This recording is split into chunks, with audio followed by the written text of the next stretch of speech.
ആരോഗ്യം അമൂല്യം.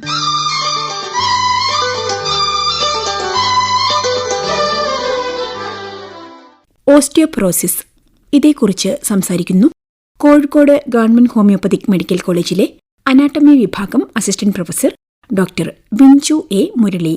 അസ്ഥിയിലെ ധാതു സാന്ദ്രത, അതായത് ബോൺ മിനറൽ ഡെൻസിറ്റി, ശോഷണത്താൽ എല്ലുകൾ അസാധാരണമായി പെട്ടെന്ന് ഒടിയുകയും പൊടിയുകയും ചെയ്യുന്ന രോഗാവസ്ഥയാണ് ഓസ്റ്റിയോപൊറോസിസ്.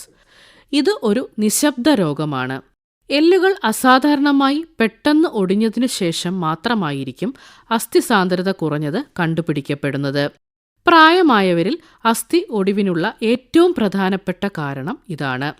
ഇടുപ്പെല്ല്, നട്ടെല്ല്, കൈത്തണ്ടയിലെ അസ്ഥികൾ, ഇവയിലൊക്കെയാണ് സാധാരണയായി ഒടിവുകൾ കാണപ്പെടാറുള്ളത്. പല കാരണങ്ങൾ കൊണ്ട് ഓസ്റ്റിയോപൊറോസിസ് രോഗം വരാം. സ്ത്രീകൾക്ക് ഈ രോഗം വരാനുള്ള സാധ്യത പുരുഷന്മാരെക്കാൾ കൂടുതലാണ്. ഉയരം കുറഞ്ഞ സ്ത്രീകൾക്കും പുരുഷന്മാർക്കും അസ്ഥിക്ഷയം വരാനുള്ള സാധ്യത കൂടുതലാണ്.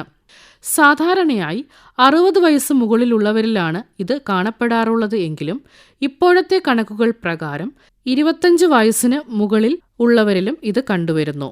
അതിന് കാരണം നമ്മുടെ ജീവിതശൈലിയിൽ വന്ന മാറ്റങ്ങൾ തന്നെയാണ്. മദ്യപാനത്തിന്റെ അമിതമായ ഉപയോഗം, വ്യായാമത്തിന്റെ കുറവ്, ആവശ്യത്തിനുള്ള വെയിൽ കൊള്ളാത്തതുമൂലം ഉണ്ടാകുന്ന വൈറ്റമിൻ ഡിയുടെ കുറവ് എന്നിവയൊക്കെയാണ്.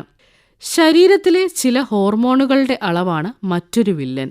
സ്ത്രീകൾക്ക് മാസമുറ നിലച്ച മെനോപോസ് സമയത്തുണ്ടാകുന്ന ഈസ്ട്രജന്റെ കുറഞ്ഞ അളവ് അസ്ഥിക്ഷയം രൂപപ്പെടാൻ കാരണമായേക്കാം. തൈറോയ്ഡ് ഹോർമോണിന്റെ അളവ് കൂടിയാൽ അസ്ഥിക്ഷയം സംഭവിക്കും. കാൽസ്യത്തിന്റെ അളവ് കുറഞ്ഞ തോതിലുള്ള ഭക്ഷണം മറ്റൊരു കാരണമായി പറയുന്നു. ഏറ്റവും പ്രധാന ലക്ഷണം ശരീരത്തിലെ എല്ലുകളിലുണ്ടാകുന്ന പൊട്ടലുകൾ തന്നെയാണ്. മറ്റൊരു പ്രധാന ലക്ഷണമാണ് നമ്മുടെ ഉയരത്തിൽ വരുന്ന കുറവ്. സാധാരണഗതിയിൽ 1/2 ഇഞ്ച് മുതൽ 1.5 ഇഞ്ച് വരെ കുറയുന്നതായി കാണാം. ഇതിന്റെ കാരണം നമ്മുടെ നട്ടെല്ലുകളെ തമ്മിൽ വേർതിരിക്കുന്ന ഡിസ്കിൽ ഉണ്ടാകുന്ന തേയ്മാനം ആണ്.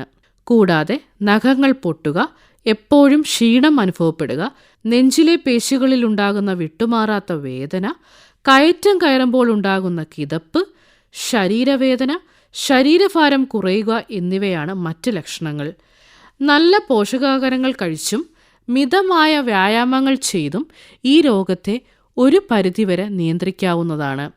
രോഗനിർണയത്തിനായി നമ്മൾ നിർദ്ദേശിക്കുന്നത് ഡെക്സാ സ്കാൻ അഥവാ ബോൺ മിനറൽ ഡെൻസിറ്റി അളക്കുന്ന ഡ്യുവൽ എനർജി എക്സ്റേ അബ്സോർപ്ഷോമെട്രിയാണ്.